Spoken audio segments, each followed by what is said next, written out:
Hello everyone and welcome to another episode of the DIFC Wire. My name is Alya Zarouni and I'm the Chief Operating Officer of DIFC Authority. Our guest today is the Managing Director, the Global Head of Research and Communications at the Alternative Investment Management Association, AIMA. With over 20 years of experience and more than 16 years with AIMA, he's been supporting close to 2,100 alternative investment industry members from over 60 countries.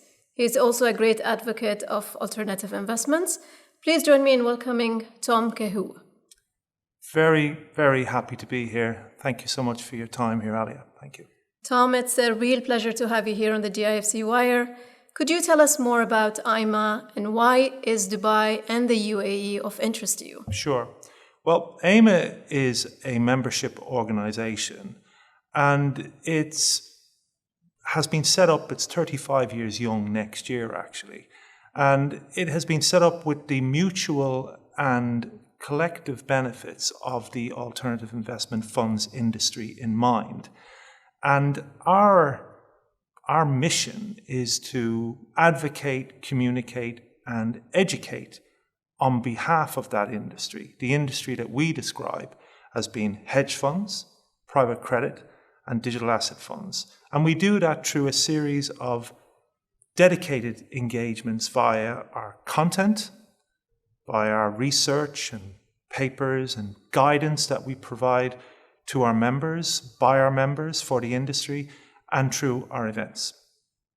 Okay, you've mentioned something interesting before we started the podcast about the type of members that you have. So it's not really pure play hedge funds, it's the entire ecosystem. If you can tell us more about this as well. Of course. I mean, it's recognizing what has happened in the hedge fund industry at large. We have seen a hedge fund industry that now is approximately between 4 to 4.5 trillion in assets under management. Significant growth that has been witnessed in the industry. It's doubled over the last 15 years, but still, I would say, is a small part of what is an otherwise very large asset management pie, which is in excess of 100 trillion in assets under management. And it's evolved from being a long-short hedge fund to a long-only hedge fund, what would be considered as being the main types of hedge fund structures that over the years, as more players have come into the space and as it's been recognized that hedge funds are very much architects and pioneers around being able to structure new solutions for investors for the benefit of investors, we have seen this strategy expand, and it's gone into different asset classes, including private markets, as well as more recently, we've seen hedge funds take an interest as investors in digital assets. So our organization really represents globally that breadth of the industry, how it's evolved. As you say, we have over 2,000 corporate members. We are a membership organization. We've got about 60% or so, maybe 2/3 of that would be manager members, and then the rest would make up that ecosystem that connects the industry, including the service providers, the prime brokers, the fund administrators, the custodians, the banking side, but also the legal side and the audit side, as well as consultants, and not to forget at all, most importantly, we have a significant investor part of our membership too. Okay, building on what you've mentioned about the growth that you've been seeing in the hedge fund industry, we've been seeing an influx of hedge funds moving to Dubai in the last 2 years.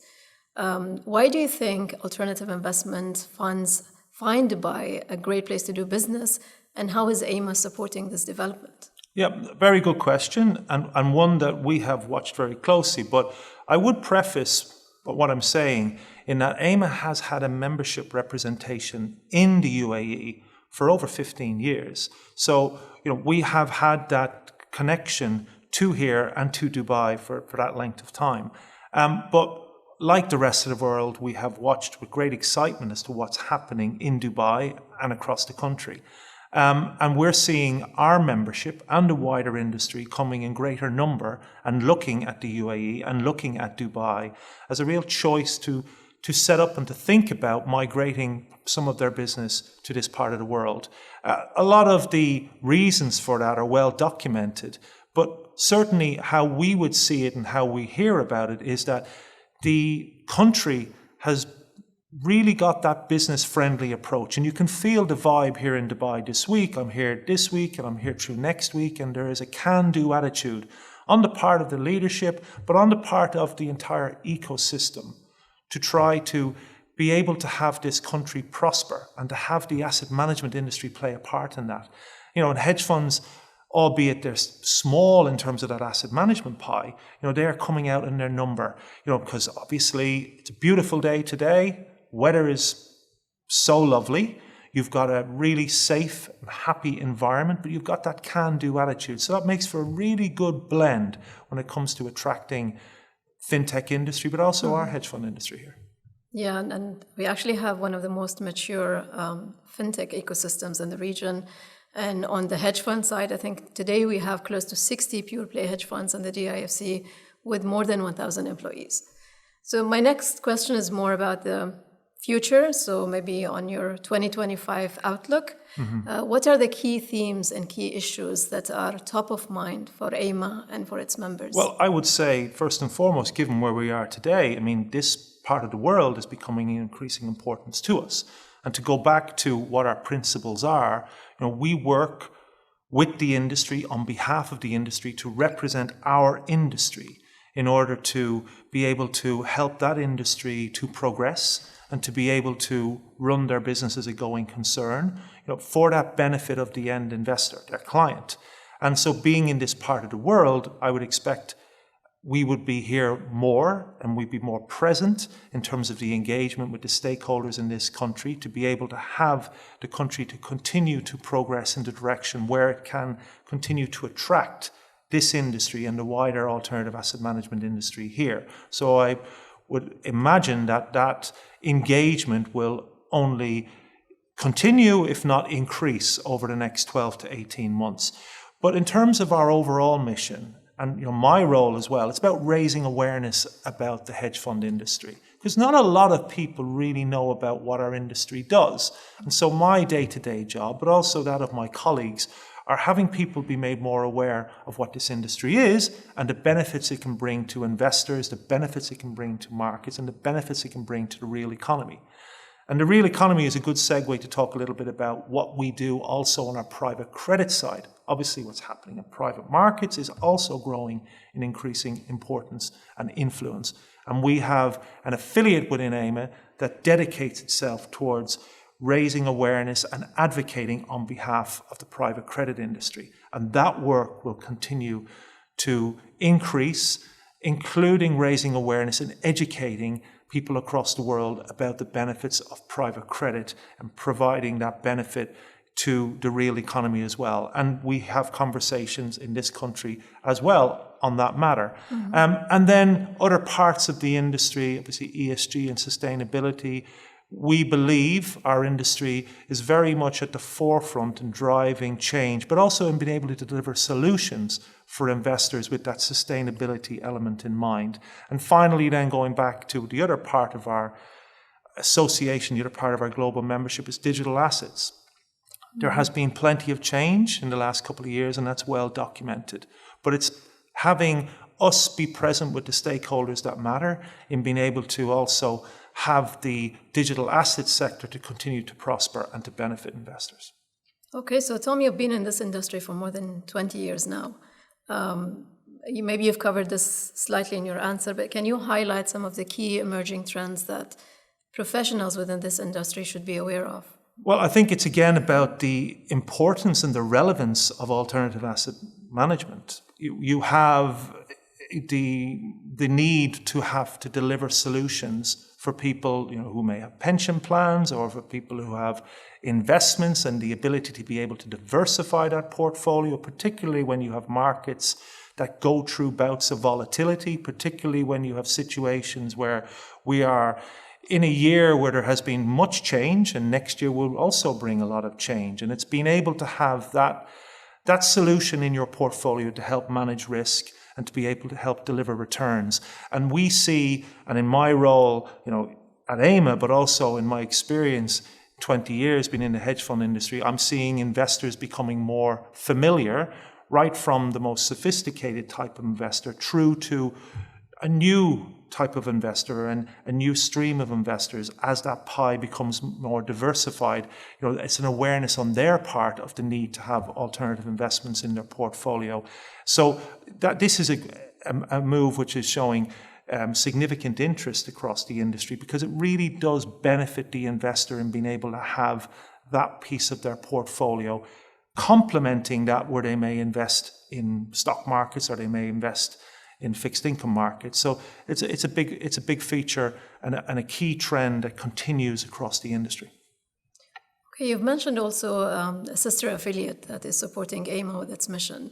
I believe it's called the Alternative Credit Council. That's right. Can you tell us more about the ACC and the area that it focuses on? So in a similar way to how AIMA advocates on behalf of the hedge fund industry, we realized, and it became increasingly aware to us going back over 10 years now, of that part of the industry that hadn't been well served in terms of an advocate working on behalf of that, particularly as the industry has evolved and hedge funds have played a part in that evolution where it comes to looking at private markets. So we set up an affiliate called the Alternative Credit Council. It's nearly 10 years now since we did that. And in a similar vein to AIMA, it's raising awareness about the private credit industry and the benefits it brings to the real economy, particularly as some markets are moving away from a dependence on the banking sector to other actors and how they can help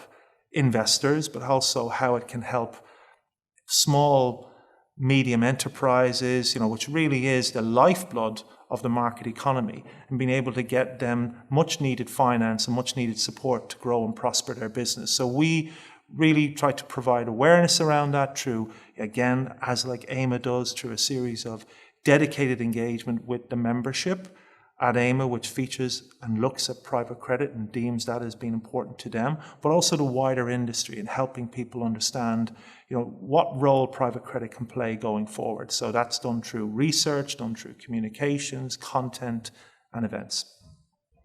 Okay, I think this brings me to my last question, and it's about the most critical element of any industry, talent. Yes. So finance, and that includes alternative investments industry, is known for being a male-dominated industry.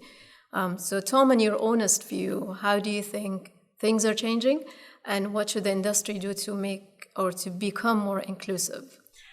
Very good question. And I would say, in my opinion, that is a feature of the marketplace and our marketplace, but just society at large, that it needs to improve at. And it comes back to the choice that young girls might make in school and what direction they may take, whether they take up STEM or whether they go down another route. And obviously, if they go down that other route, it means a supply then of young girls as they grow up to be older and are looking for careers in the future. It may be then that they're taking themselves down another route. What I would say in our industry is that we recognize that there is that challenge, not just our industry, but other industries. And we are working at AIMA, we have a diversity, equality and inclusivity working group and committee, and DE&I is very much at the heart of a lot of the work and engagement we do across our membership. And it's about raising awareness around that. It's about being able to have those working groups connect young professionals and having mentors and help them and guide them and being able to educate about what our alternative investment industry is. But I would say as well, it comes right down to the very basic level of going into the schools and educating people about the industry. Because again, perceptions about the industry, and it's how the public perception is, thought about in terms of alternatives and hedge funds. My role at AIMA is really to try and change that perception, because the reality is very, very different to what is being presented in the popular media. This is an entrepreneurial industry. This is an industry where people are able to go ahead and succeed, but their mindset, and they're obsessed about that, it's delivering returns for investors.